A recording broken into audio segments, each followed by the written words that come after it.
Hello, this is Bart Sharp with Becoming Quantum Conscious at United Public Radio Network and UFO Paranormal Radio Network, 107.7 and 103.5 out of the beautiful city of New Orleans, Louisiana.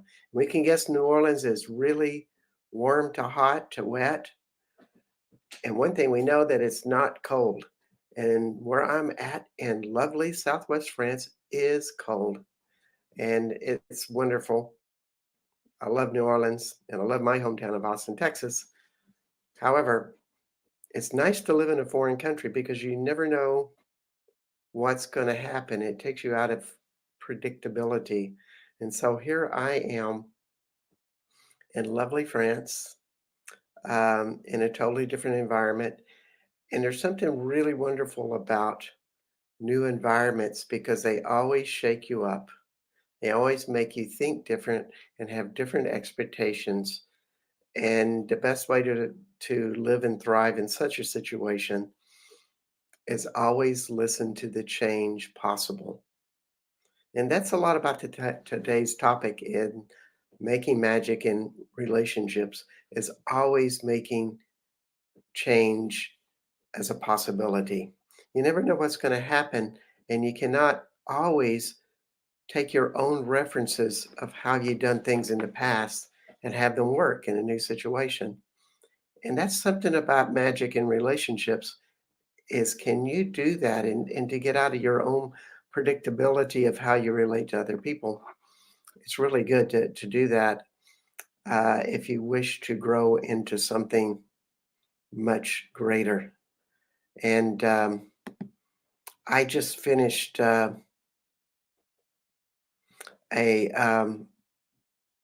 tour of 10 people, and it was really interesting with this because they were all women. And this is a 10-day tour. I think I made a mistake. 7 people on a 10-day tour, all women from all different walks of life, different professions, different ages, looks different, um, and different political affiliations. We were all different, yet we all had one common goal of having an extreme, big, huge spiritual experience in the magical lands of Southwest France. And so for me to be able to facilitate such a wonderful experience as it was to really hone into my listening skills about what the people wanted, but also what they weren't saying and what they were feeling. And this is so much about what great communication is how can you stay in that question to really see much deeper into your partner, into yourself while communication is happening. It's not an intellectual thing. It's partially intellectual, but it's also a combination of feeling stuff in your body and seeing things in people's faces and with their body. You step out of the mind and you step into the gut, the heart, the whole body, and feel as much as you think.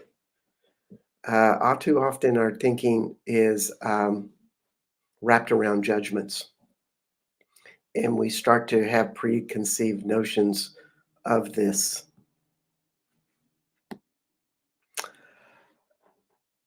So, this is an interesting way to look at it is how can you listen better and be better with a relationship.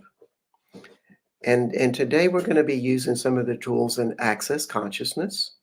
Access releases thoughts, beliefs, and emotions on a cellular, energetic level.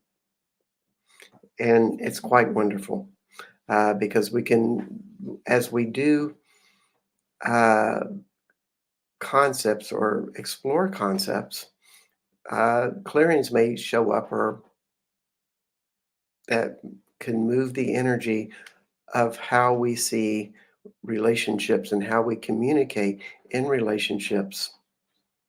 And I'm going to be using them spontaneously. I don't know how I'm going to use clearance today because I just have a kind of a page of concepts that I'm going to talk about, and it's going to be a very spontaneous show. Of course, they usually are in Becoming Quantum Conscious on United Public Radio Network and UFO Paranormal Network. I always like to get those in for all the magical people in this radio station. And, part of the magic of just relating is magic is a nonlinear concept that we are open to all possibilities.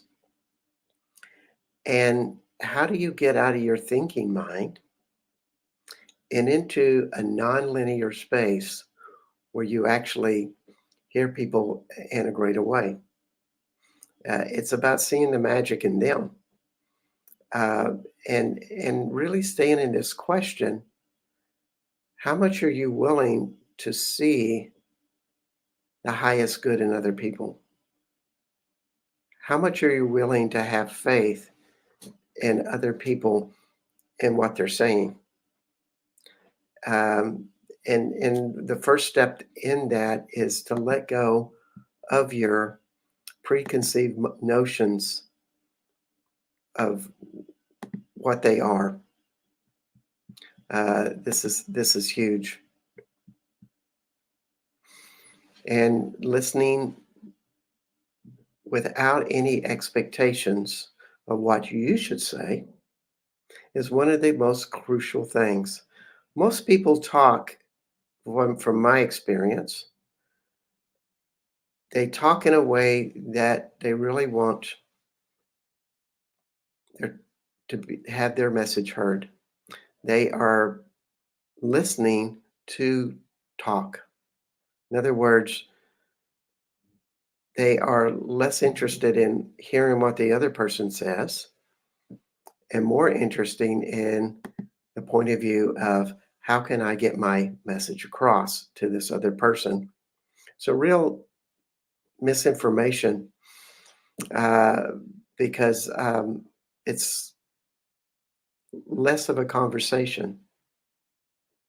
It's more of a place where we're trying to get that message of what we want to do. And it's kind of like a seduction. We're hoping to win people over with our ideas. And that might be great if you're doing a presentation or you're even doing a radio show. You're kind of on your own and you're conveying something to other people.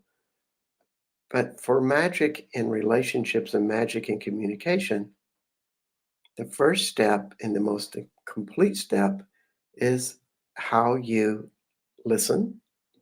And what goes on with that, that is so crucial, is not judging.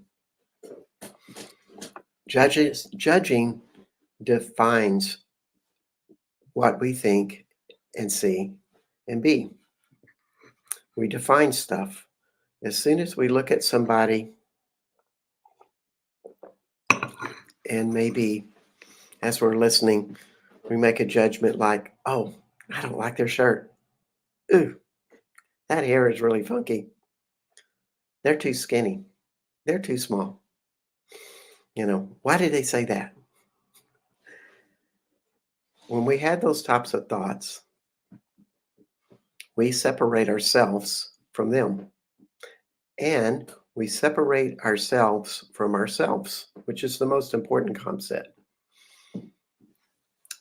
And when we separate ourselves from ourselves, we are usually locking ourselves into our mind, our ego, and our mental thoughts.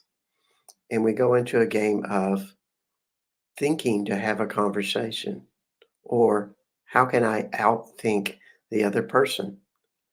How can I impress them, seduce them, win them over, get my point across so I'm heard? And that becomes the priority as soon as we start to go in our heads. And judging is what springboards us into going into our heads instead of having This is so important, a communion with the other person, where we're actually listening at the greatest level we can possibly listen to with this person. And it's a real art to do that. And the first step is not to judge. Whatever they say, can we just hear it and give it no resistance? Even if it's something like, well, I was like abused by my father when I was a child, whatever that abuse is. Let's not get into the nitty gritty of an example. But if we look at it and go, oh, that's horrible, we're kind of aligning and agreeing with their possibility or their story, but also we are making a judgment and we are creating a separation from our ability to listen. As opposed to, I was abused by my father, and we look at them and maybe open our heart, or what happened, or I see. Um, we work into the place of keeping it open, not defining it. Even as something like, well, what was that like? Um, and we give that person a space of non-definition. We're not telling them how they should feel or even trying to align and agree with their trauma, which a lot of people, when they tell you that they've been abused at an earlier age, they really want us to align and agree with it. And then we kind of jump in the same boat with them and we step into the same part of trauma. And we do not get the gift of making something bigger happen.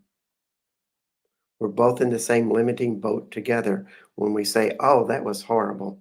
You must be, having a terrible life because of that happened. Um, but what if we could just step it up a little bit higher in vibration and take a concept from our master teacher, Buddha, of having detachment with compassion? We do not have to get in the boat with them, like align and agree with, or tell them, well, you were dumb because you allowed abuse to happen to you. Or, and that would be resisting, reacting, taking a polarity to it. Or we try to figure it out for them and tell them, well, you shouldn't have been there in the first place. We try to fix it for them. And a lot of people, that's what they don't want. They don't want to be fixed. They just want to have somebody hear them and to hear into the message that they're trying to give. So, one of the most important part about listening is to listen with your whole body and give it allowance. And the part about allowance is opening it up that they can say anything, and you will not have a negative or positive reaction. You will have a loving and caring reaction. You give them the space to say whatever they're going to say or want to say, um, and ask questions. Questions always open up the conversation of, well, what was that like? How did you cope with it? How is that affecting you today? Where is it taking you? What was the lesson you think you learned from that? And you give them permission to speak. So those are the external questions you can ask. But some of the internal questions are even more powerful. And when I talk about internal questions, I'm talking about the questions that you ask yourself while you listen to the person. And one of my favorites, because I do shamanistic work and listen to people's traumas and negative experiences of their past, I'm always asking this question: what pain are they in? It's a very powerful question. What pain are they in? And you listen to your body when you ask. Now, the beauty of asking an internal based question is you're asking the consciousness of your own body, your own heart, to be in participation of the conversation and the relationship, as opposed to being in a judgment or trying to figure it out or aligning and agreeing with the person, which keeps you in your head, your ego, your own defensiveness. You're basically trying to relate your own experiences and your own story to their story. You're not really totally being in their world when you do that. You basically have two separate stories kind of relating to each other. So let's do an access clearing on that. All the defensive systems you have, all the ego based mechanisms that you have that say, I have to compare my story to theirs whenever I talk. Would you be willing to let those mechanisms go? Right, wrong, good, bad, pod, all nine shorts, boys and beyonds. And to raise it to a higher place, when we ask the question like, what pain are they in?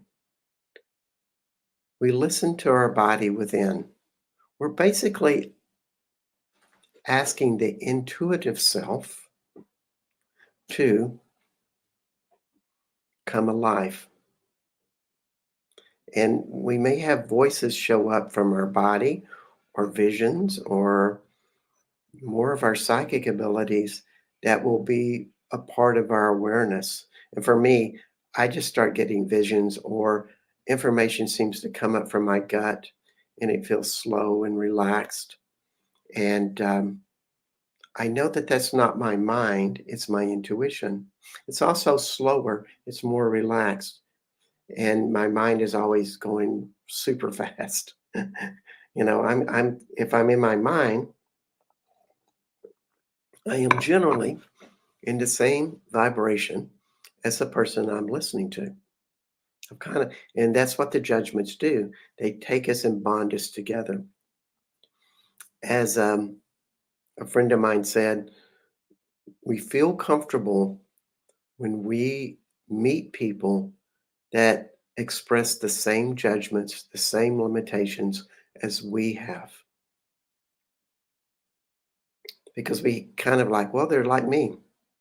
They have the same limitations, and therefore I feel safe. And the problem with that point of view is it doesn't give us much of an opportunity to grow out of that. I know it's comfortable to have people with the same political affiliation or make the same amount of money or have same life experiences. It feels comfortable. But in magical communication, it's best to just take all of that aside and be in a very open place. And so when you start to see what pain they're in, you start to feel that in your body. And if you feel it without any resistance, you start to get something of a gift. You get the gift of awareness. And in the gift of awareness, you will start to see the situation differently. Something will pop up that gives you a unique perspective. And that's really a wonderful way to have that. You never know how that's going to show up, but the wisdom will pop up. It's kind of like I was in a marriage where we fought a lot, and a lot of the a lot of the fights never made sense. And I always found myself in a very defensive position whenever she would start to complain about something or, you know, and a lot of times the complaint wasn't related to me. However, in my defensiveness, I made it relate to me. I was always scared that it would be turned on me. Those were my own judgments. And therefore, my conversation would be very defensive. And it would almost attract, I don't want to say almost, it just about always attracted an argument. It was projected on me because my partner had fears that she wasn't being heard or that I was acting strange. So she would become suspicious of why I was so defensive.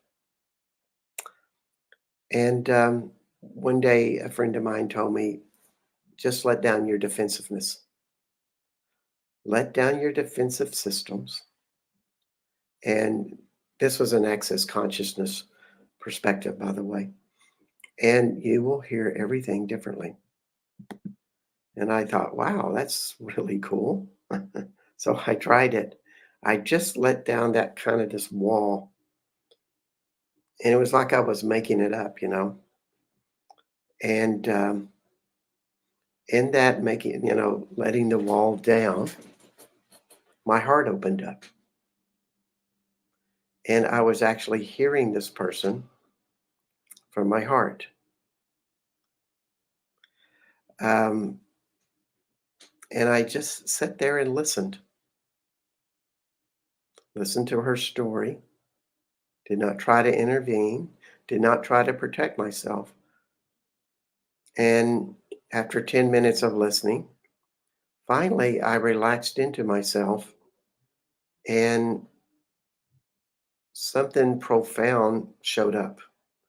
I asked a question, and the question was exactly what she needed to hear because I was really thinking with my heart. And I grew up in a childhood where I had an accusing father, so naturally we were always taught to be defensive with that. So here I was, finally for the first time, not having to dodge bullets with my former wife, and I was on her side and relating to her, mainly because I got my head out of the way. I could begin to see the pain she was in. And after that, we had a lot less arguments, a lot less insanity because we got the ego, we got the judgments out of the way. Now, everything is always not always about pain and suffering and struggle. A lot of times you see people happy. And so when you're in that, when you see that elevated space, it's always good to ask this question, what joy are they in? And what happens is you open up to their vibration of joy and you team with them. And that's one of the reasons I like being a tour guide is that I take people to interesting experiences. They feel things they've never felt before a lot of times in these great power spots that I take them to.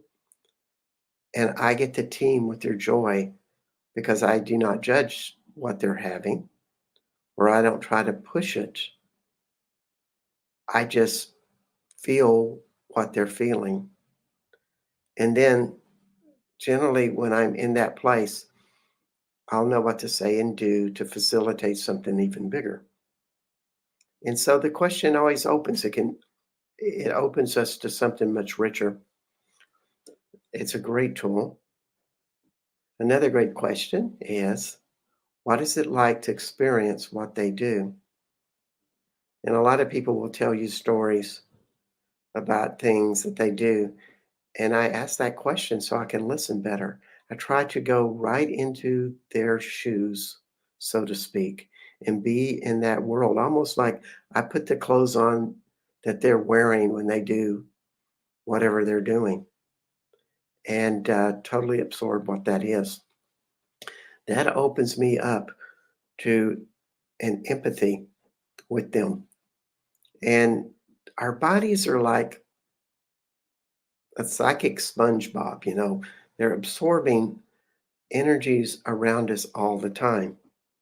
That's what we do. I mean, our thoughts all blend together all the time, whether you know that person or do not know that person. So when you're starting to ask, well, what is it like to experience what they're experiencing or what they do, you become more apparent. And so many people do the opposite of this. They say that, oh, well, there's negative thoughts here and I need to avoid them. I don't want the bad thoughts. I only want the good thoughts. And I think people are missing the point when they do that. Yes, they may be hypersensitive to energies, but as soon as we define and judge, there's that word judgment, we start to limit our awareness. And if we become scared of it, we start to teach our consciousness to feel some sort of pain, negativity, uncomfortable feelings of what we are taking on from other people. And this is a huge trap. So when we start to go, well, what's that energy I'm taking on, or what's that I'm feeling from other people, we begin the process of detachment. We do not have to attach to their negativity. And the first step in this is never define anything as good or bad. Never make the bad energies you want to avoid. And you want to gravitate to the good energies. You only want light and love. It's actually all just energy. And we can actually be all of it. And that's the beauty of what consciousness is to be absorbed in all of it. If you learn what negative patterns are in the dark side, you'll probably know it in yourself, and therefore you'll be able to resolve it in yourself much easier. So it's good to just even go with people with dark sides and go, well, I wonder what that darkness was. I wonder what it's like to be the villain. What is that experience like? That's just as healthy as aligning with the white knight. They're all equally important. And that's what awareness is being a part of it all. And the last question, what is the love they inspire in me? So, what is it that I get as an inspiration from these people? What are they opening me to? And a lot of it is, can my heart and soul open to their experience and become bigger? So if I see somebody that's doing something really cool, I think it's healthy to go into envy and go, wow, that's really awesome. They're doing this. What would it take for me to go into that reality or to be that talent and ability or that energy or that awareness? And we start to duplicate it. That's what a lot of what envy is duplicating somebody else's energy. It's almost like, if you wanted to be a football player and you idolized another football player that's, you know, a professional football player, for example, and we put the poster on the wall, and every time we looked at that poster, we go, I want to be like that guy. What's it going to take for me to have those muscles and me to run like that and those types of things. Our body starts to absorb that energy, and we start to train our body to be that vibration. So it's really good to find people that you look up to and to copy them and to envy them. The other side of that is to be jealous of them and have an energy of negativity towards them. Like, they don't deserve that. You know, how did they get so rich? How did they get so beautiful? They don't deserve that.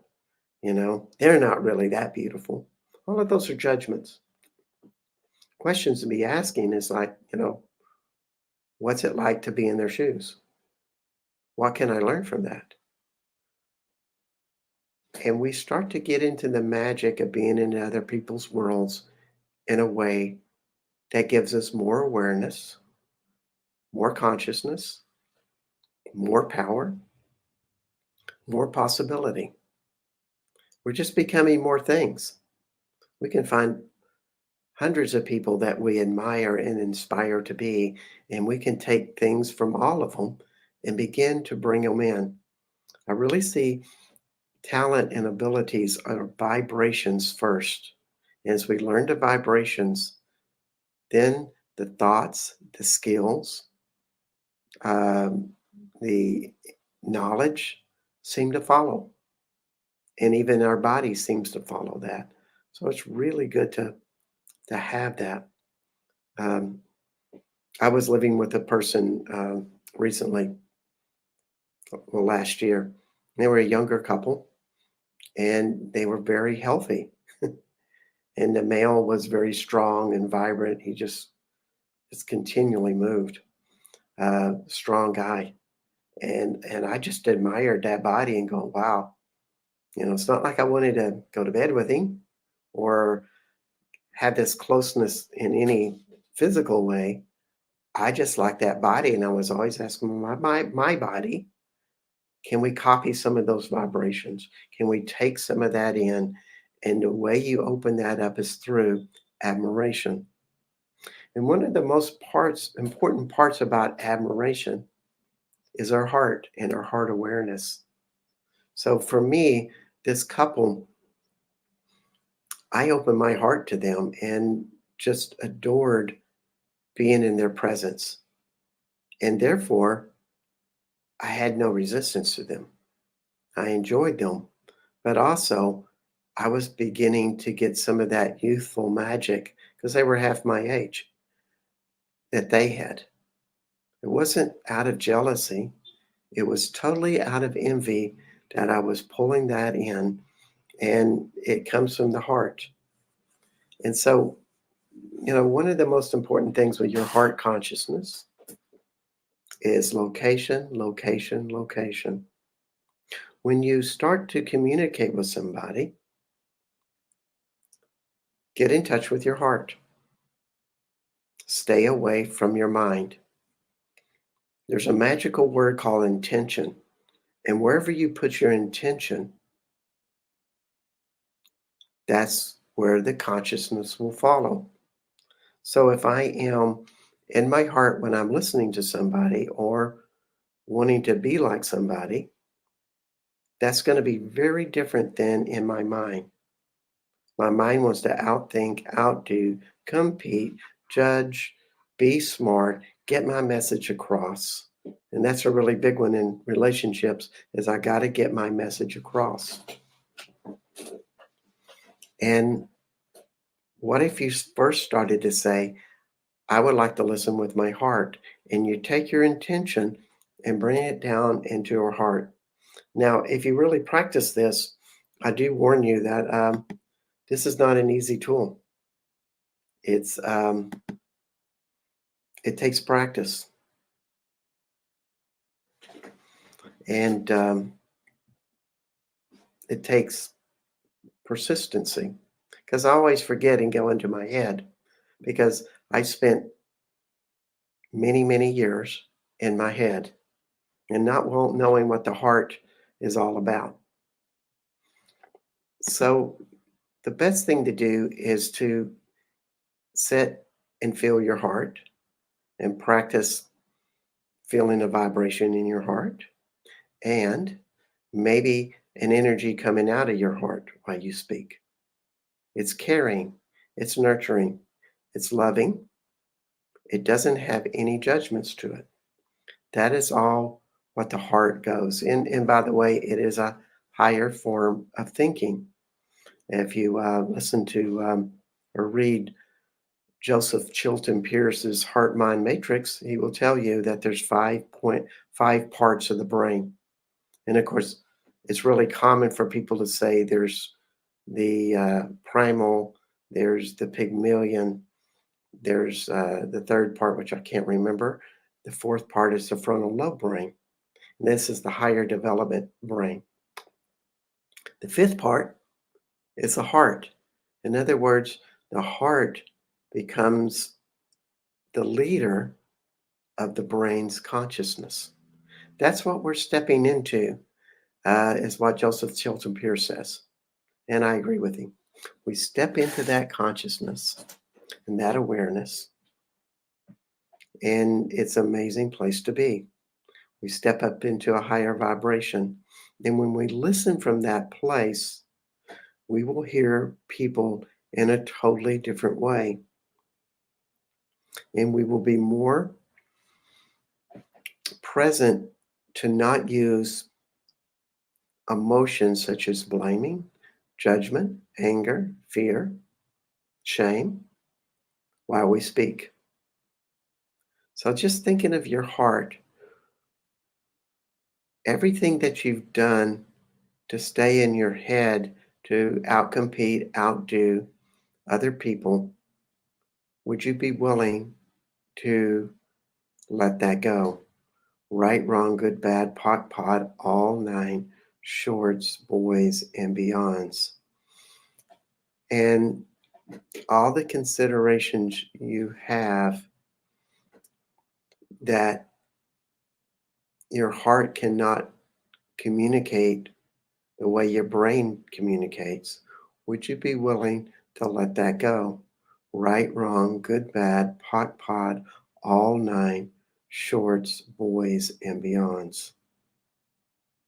So this is a really interesting perspective to do, is to just stay in your heart. Practice it alone.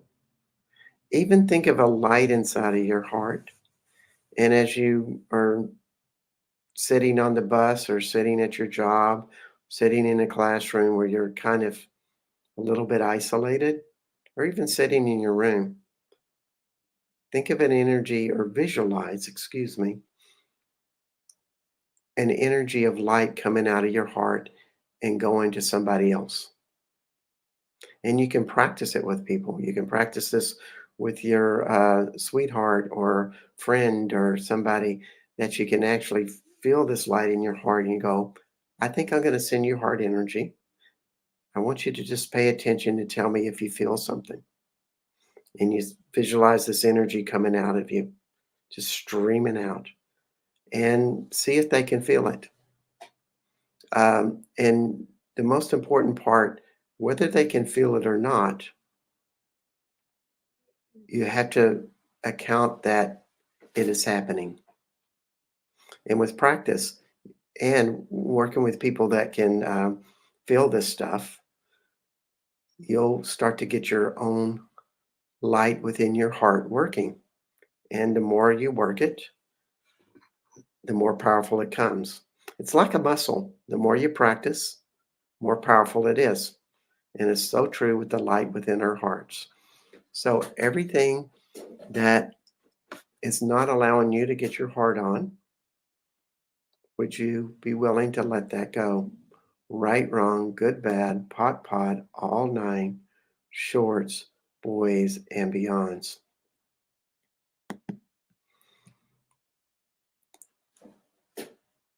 Just feel your heart.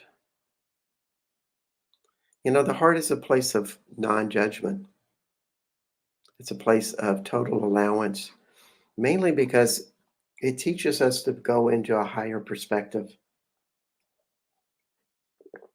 And when we look at another person and we really wish to relate to them,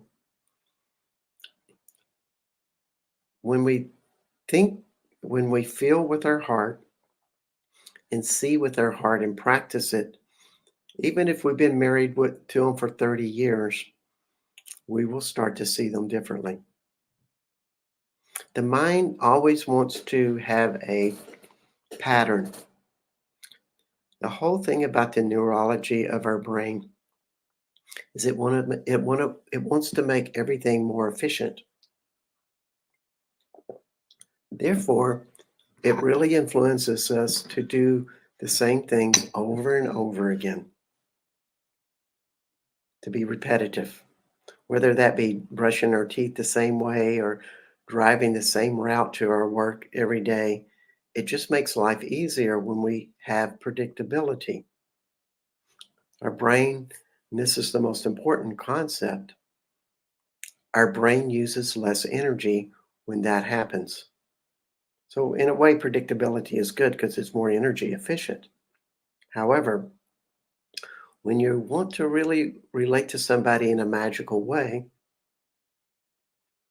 you really want a different energy source, a greater energy source. And the thing about the heart is, it has unlimited energy. It is stepping into our most infinite source and possibility. That is the beauty of the heart consciousness. And so when we relate to somebody, more possibilities are available when we include the heart in that possibility. In fact, we're more energized. And in fact, when we send people energy from our heart, it activates more energy in us. And why is that so? Because we're starting to step into the possibility that we are infinite beings and we have infinite energy because the heart functions that way. It's the most powerful organ in our body. It has a totally different cellular structure. It just functions with more energy. Therefore, we don't have to be so limited in our efficiency. We can be open to more possibilities. And such of the key is keep asking questions. What would it take for our heart consciousness to be turned on fully? What would it take for me to see my spouse that I've married for 20 years or 30 years through my heart to see her or him differently? These are the type of questions you ask and start to listen to our heart and put our attention right in our heart. That's what makes it happen. So, the best thing I can say to you is practice. So, one of the other things that limits the magic in relating is the fear of being judged. And think about our worst fears of how we think other people will think of us. It's and one of the most powerful things you can do is not worry about what people think of you and not create any fears about it. But most of the time, when we start to say, well, I'm not going to wear that flamboyant costume for work, um, we start to shrink. We start to maybe buy that, well, I'm not that attractive, or I'm not that inventive or creative that I could wear something of that color. You know, the judgments that we have are incredible. So when you start to feel in your relationships yourself shrink in the relationship, you might want to ask, what am I afraid of them judging me as? What am I afraid that they will see me and ridicule me or reject me or walk away from me? Whatever that is. When we can start to see what we're really afraid of,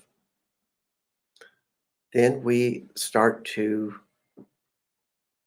not give it so much energy. In fact, one of the things you can do with fears is the most important thing is identify what you're afraid of. And second, allow it to be in your life. So often that we have these fears and we go, "Oh, I don't want that in my life," and we're pushing it away. You know, I got to keep people who are negative and aggressive out of my life. And so anybody that's like that, we may be pushing energy away from them because we're afraid that they might do something very similar to what happened to us as children, for example. And so we create that fear there, and we're using tons of energy to avoid people that are like our previous experiences. As opposed to what really gets us out of that cycle is think about what you're afraid of and get very clear about what you're afraid of and see what that fear feels like. Like, I used to have a fear that I'm very afraid of aggressive people who are like my father, that are unpredictable with their anger. And I avoided those people. I made them bad and wrong. And therefore I couldn't see them really who they were. I was living in a premonition of what they could be. So when I can just start to say, well, I don't have to be afraid of my father anymore, who started that, and I don't have to be afraid of this other person. And I just announce that. And the fears that they're going to hurt me, which is kind of getting in the core because I was afraid my father would judge me, punish me, be unfair to me, and in essence, hurt me in some ways. Not so much physically, but all the emotional, stuff with that. And what happens when you start to really see what you're afraid of and you announce it, all of a sudden a wall starts to come down that, wow, I don't have to use all that energy to avoid this person or this type of person. But the key to it is just that, um, not being afraid. It's kind of like a great example would be because uh, gay relationships, people having sex with other people of the same gender, and maybe people that are the same gender as you having sex with the same gender, male on male. That would be my example. So if I was very fearful of that and like thought that was disgusting, I would probably have some judgments and I would have some fears that uh, about that type of sexuality. Maybe I'd be afraid that I might be like that, or had uncomfortable experiences with that. And I really had to define all of what that is. If I could just say, well, maybe I am afraid of gay sex because I might find it interesting and my father would condemn me. If I really see what that story is, then my whole body and my whole consciousness relaxes. And it's really funny in intimate relationships, we will attract those very same people that we have the most challenges with our parents. So, if, for example, if you had a very aggressive, controlling father, you might be attracted to a partner that is aggressive and controlling. And you're basically trying to work out your control issues with this other person because it wasn't possible to do so with your father. And this is how the unconscious mind works. This is how the ego works. And the payoff with this is if we get love from somebody that's like our father, we are getting resolution with the love we did not receive from that parent. Like having sex with them is very gratifying because We're getting a close intimacy that maybe we crave from that parent that was not available due to their aggressiveness and controlling. And this is a really important part of what relating is the question that you want to ask is, what is it in that other person that I'm afraid of? And can I identify that? And it's really good if you get an insight to somebody you're attracted to or with. You might write down the qualities that are aversive or attracting, and then compare it to both of your parents to see where the parallels are. Therefore, you can start to move that around and change it. It all can change when you start to see it differently and start to explore. And the most important part about this is not to judge that partner as being bad or wrong, like your parent, but just take responsibility for it. Go, wow, I chose my parents. I chose this relationship. And what is the lesson for me? Take the responsibility that you unconsciously pulled yourself in there so you could learn something. This is how you start to navigate out of these situations. So, these are all a really wonderful concepts to begin to explore and evaluate in your life. And when you can really understand how we create the futility of dysfunctional relationships by recreating traumas, and maybe we start to blame our partner the same way we wanted to blame our parents, that would be a circle of futility. In other words, it's going to be one that you're never going to get out of. But as soon as we start to see where the fears are, the things that were dysfunctional, the things that we weren't able to resolve because we were the child, and how we do it with another person, begin to break out of the circle.